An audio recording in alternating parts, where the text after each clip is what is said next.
मेरा नाम रिया है और आज मैं आपको उस रात की कहानी सुनाने जा रही हूँ जिसने मुझे हमेशा के लिए बदल दिया, मुझे एक कातिल बना दिया। मैंने कभी सपने में भी नहीं सोचा था कि एक अरेंज्ड मैरिज मेरी जिंदगी को इतना खूनी बना देगी। शादी के सिर्फ 3 महीने ही हुए थे और सब कुछ बदल गया। मेरे पति विक्रम बाहर की दुनिया के लिए एक बहुत अमीर और इज्जतदार आदमी थे। बड़ा सा बिजनेस, शहर में नाम, लेकिन घर के अंदर वो एक जानवर थे। हर रात शराब पीकर आते, मुझे मारते, गालियां देते। वो हमेशा कहते, तू मेरे पैसों पर जी रही है तो चुपचाप रह। मेरी हाथों की मेहंदी अभी ठीक से उतरी भी नहीं थी कि मेरे जिस्म पर जख्मों के निशान उभरने लगे थे। मैंने अपनी मम्मी पापा को बताने की कोशिश की तो उन्होंने कहा, बेटा लड़कियों को तो एडजस्ट करना ही पड़ता है, थोड़ा सहन कर ले, सब ठीक हो जाएगा। लेकिन वो एक रात, उस रात सब कुछ खत्म हो गया। बाहर बहुत तेज बारिश हो रही थी। हवेली के पुराने झरोखों से पानी अंदर टपक रहा था। विक्रम फिर नशे में धुत होकर आया। उसने मुझे बालों से पकड़कर घसीटा और दीवार पर दे मारा। मैं चीखी चिल्लाई, लेकिन मेरी आवाज सुनने वाला कोई नहीं था। दीवार पर टंगी परदादी की पुरानी तस्वीरें मुझे ऐसे घूर रही थी जैसे वो सब देख रही हूं। वो चीखा, आज मैं तुझे ऐसा सबक सिखाऊंगा कि तू याद रखेगी।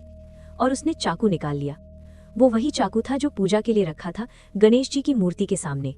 मैं बुरी तरह डर गई थी, लेकिन इस बार मेरे अंदर कुछ टूट गया था। जैसे ही वो मेरी तरफ बढ़ा, मैंने झटके से उसका हाथ पकड़ लिया। चाकू जमीन पर गिर गया। मैंने उसे उठाया और बस एक ही बार, सीधा उसके सीने में।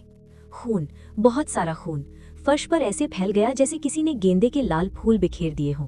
वो नीचे गिरा। उसकी आंखें खुली की खुली रह गईं, लेकिन सांसें रुक चुकी थीं। मैं कांप रही थी। मेरे हाथों पर लगा खून मेरी मेहंदी के साथ मिलकर एक अजीब सा निशान बना रहा था। लेकिन मैं वहां रुकी नहीं। मेरे दिमाग में आया, पुलिस आएगी, सब पता चल जाएगा, मुझे जेल हो जाएगी। पर फिर मुझे वो सब याद आया जो उसने मेरे साथ किया था। मैंने उसकी लाश को घसीटना शुरू किया और हवेली के पीछे उस पुराने कुएं की तरफ ले गई जहां कोई नहीं जाता था। वो कुआं सालों से सूखा पड़ा था। मैंने उसे अंदर धकेल दिया।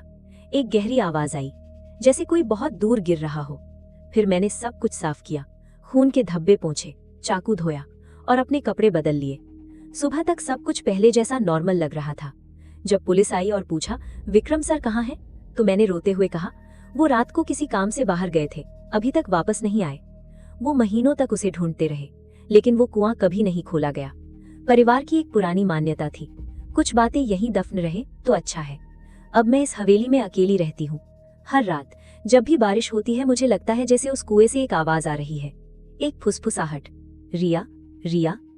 मैंने सोचा था कि मैं आजाद हो गई हूँ, लेकिन कभी कभी रातों में मैं खुद से पूछती हूँ, क्या मैंने सच में उसे मारा था या वो मेरे अंदर पहले ही मर चुका था। अगर आपकी भी अरेंज्ड मैरिज होने वाली है और आपको लगता है कि चुपचाप सहना ही एकमात्र रास्ता है, तो एक बार फिर सोच लेना, क्योंकि एक बार जब खून बह जाता है तो वो फिर कभी नहीं रुकता। कमेंट में बताइए, अगर आप मेरी जगह होते तो क्या करते। इस कहानी ने अगर आपको भी रात भर जगाए रखा तो वीडियो को लाइक जरूर करना और चैनल को सब्सक्राइब कर लो, क्योंकि अगली कहानी शायद आपकी हो। अगर आपको ये कहानी पसंद आए तो सब्सक्राइब करना न भूलें।